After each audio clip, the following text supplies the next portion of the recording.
Brought to you by Baidyanath Sundari Sakhi, महिलाओं का संतुलित स्वास्थ्य का टॉनिक। पोनिन सेल्वन अपने यहाँ का गेम ऑफ थ्रोन्स नहीं, बल्कि game of thrones English Ponniyin Selvan है। मणिरत्नम ने अपने एक इंटरव्यू में पोनिन सेल्वन के लिए कुछ ऐसा कहा था।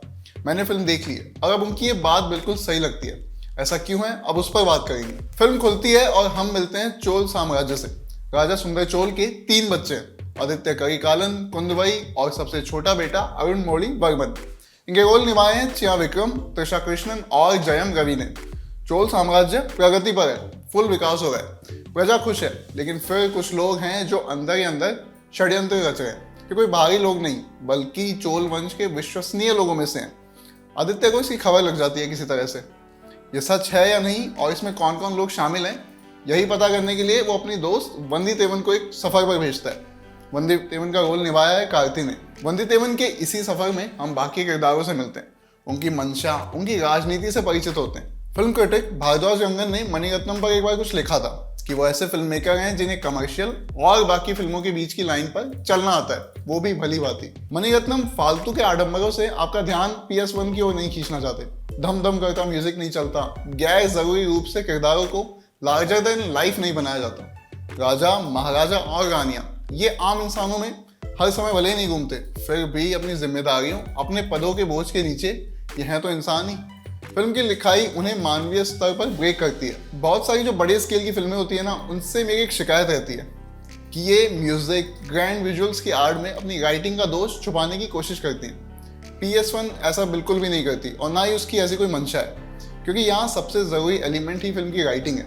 वो फिल्म को उठाती है और बाकी के फैक्टर बस आगे आकर फिल्म को एक अच्छे एक्सपीरियंस में तब्दील करते हैं। इसलिए अगर आप हो हल्ले की तलाश में फिल्म देखने जाएंगे तो ज्यादा खुश नहीं होंगे। पोनिन सेल्वन को 2 पार्ट्स में बनाया जाएगा। उस लिहाज से ये पार्ट कहानी और किरदारों को सेटअप करने का काम करता है।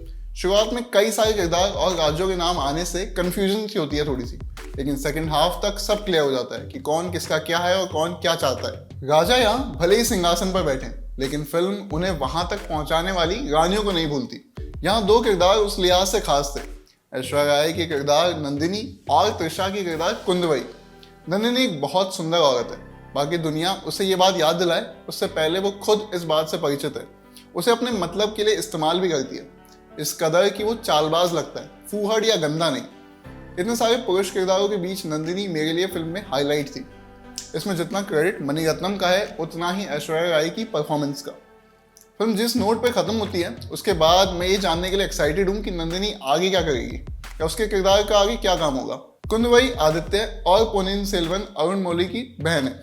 2 इतने बड़े राजकुमारों के बीच उसकी पहचान दबती या छुपती नहीं। चोल साम्राज्य के खिलाफ षड्यंत्र करने वाले ये बात भली भांति जानते हैं कि उन्हें आदित्य और अरुण मौली से ज्यादा खतरा कुंदवई से है। कुंदवई अपने हाव भाव में वो रानी वाली शालीनता रखती है, लेकिन मूर्ख नहीं कि कोई भी इधर उधर आके घुमा दे। त्रिशा इस किरदार को उसकी ग्रेस और उसकी चतुरता दोनों देने में कामयाब होती है।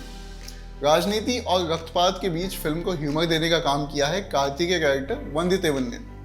वंदी तेवन हमेशा सीरियस रहने वाला योद्धा नहीं, शराब पीता है, लड़कियों से फ्लर्ट करता है, थोड़ा अय्याश टाइप आदमी है। वो जब तलवार नहीं चला रहा होता तो अपनी जबान चलाता है। कुल मिलाकर वंदी तेवन बने कार्ति आपको एंटरटेन करते रहेंगे पूरी फिल्म में। अरुण मौली बने जयम रवि से हम सेकेंड हाफ में मिलते हैं। इस पार्ट में उनके किरदार को ज़्यादा एक्सप्लोर नहीं किया गया, देखा जाएगा कि आगे के पार्ट में उनका क्या रोल होगा। अब आते हैं चिया विक्रम पर। बाकी किरदारों के मुकाबले उनकी स्क्रीन प्रेजेंस कम है, लेकिन उनका किरदार उतना ही ज़्यादा इम्पैक्ट पैदा करने वाला है। वो जैसा भी है, फिल्म उसके पीछे की मजबूत वजह को जगह देती है। ऊपर से महान समृद्ध दिखने वाले महावीर को अंदर से कुछ खाए जा रहा है। जितने भी सीन मिले उनमें विक्रम अपने किरदार की कुंठा, उसके गुस्से को बाहर ला पाने में कामयाब रहते हैं, कई बार अपने मुंह से तो कई बार अपनी आंखों से। PS1 में मणिरत्नम के पुराने साथी रवि वर्मन भी लौटे। उन्होंने मणिरत्नम की काफ़ी फिल्मों पर बतौर सिनेमेटोग्राफर काम किया है। दोनों ने मिलकर ऐसा फिल्मांकन किया है कि सादगी में भी भव्यता खोज लाए। उन्हें अपनी फिल्म की ग्रैंडनेस को दिखाने के लिए हमेशा विशालकाय सेट्स की जरूरत नहीं पड़ती। बाकी एका लखानी ने फिल्म के लिए कॉस्ट्यूम डिजाइनिंग का काम किया। रानियों की सुंदर साड़ियों से लेकर योद्धाओं की कवच तक उनका बढ़िया काम आपको नजर आएगा। फिर आता है AR रहमान का म्यूजिक। अच्छे म्यूजिक को अपनी मौजूदगी महसूस करवाने की जरूरत नहीं पड़ती हमेशा, वो बस नैरेटिव को आगे लिए जाता है। यहाँ रहमान का म्यूजिक कुछ ऐसा ही काम करता है। फिल्म की तमाम तारीफों के बीच कुछ खामियां छूट गई। जैसे राइटिंग में कुछ जगह गैप दिखते हैं। किसी किरदार को कैसे पता चला कि फला फला होने वाला है। फिल्म कुछ पॉइंट्स पर इनका जवाब नहीं देती, लेकिन ये इतने गहरे नहीं कि आपका एक्सपीरियंस बिगड़े।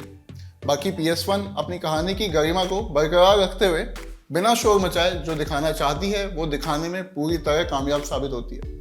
आज के रिव्यू में इतना ही। मैं हूं यमन और कैमरा के पीछे हमारे साथी जतिन। शुक्रिया।